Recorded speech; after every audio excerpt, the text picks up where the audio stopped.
Hey everybody, I just wanted to make a quick video about deal sweeteners and about escalation clauses. I made a video earlier about appraisal gap guarantees, so if you're interested in those, check out that video. Today I'm going to talk about escalation clauses. What are they and how they can be really effective for buyers in getting offers accepted.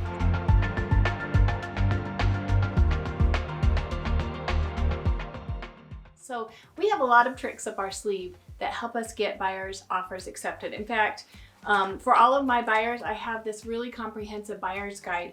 And this isn't just some canned off-the-shelf buyer's guide. This is something that I put together after years of doing real estate and helping hundreds of buyers and sellers. So there's a section in here all about deal sweeteners and some of the ways that buyers can effectively get their offers accepted by putting together a stronger and sweeter offer.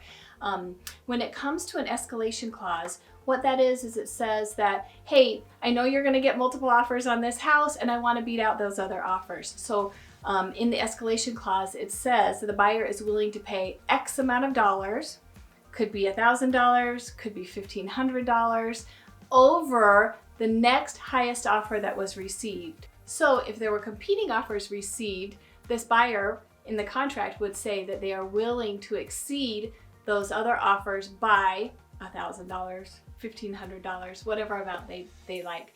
Now somebody might ask, well, what if a competing buyer makes an offer and their offer price is just far and away above and beyond what the value of the house is?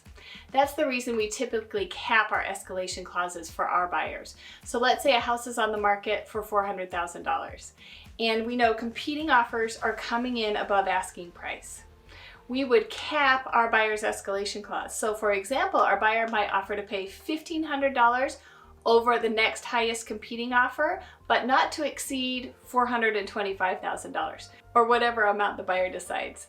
That way we can cap the price and we ensure the buyer is not paying more for the home than they really wanted to pay. Now, often the appraisal gap guarantee and the escalation clause go hand in hand because when we set prices for a house, we might set the price pretty close to what we think an appraisal would come in at. And then if buyers are going above and beyond that price, then they might need to add an escalation clause because otherwise, what good is a super high offer if the appraiser is just going to come in and say, well, that house was worth $400,000. It wasn't worth $425,000. So let's just do an example and say somebody put an offer on a house that was $400,000.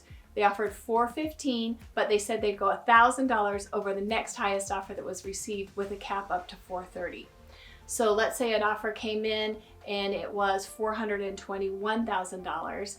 Then the new purchase price would be $422,000. And of course, we have clauses in these purchase agreements that require the agent to show us the bona fide offer. It has to be, of course, received prior to the expiration date of the contract that we are sending, and it also has to be received prior to the time that the seller signed our purchase agreement that we're sending. So anyway, we have some safety catches in there. But anyway, if you're interested in a buyer's guide, even if you don't know if you're going to buy this year or next year, if you're just interested in starting to educate yourself and learning that information, check out our other videos.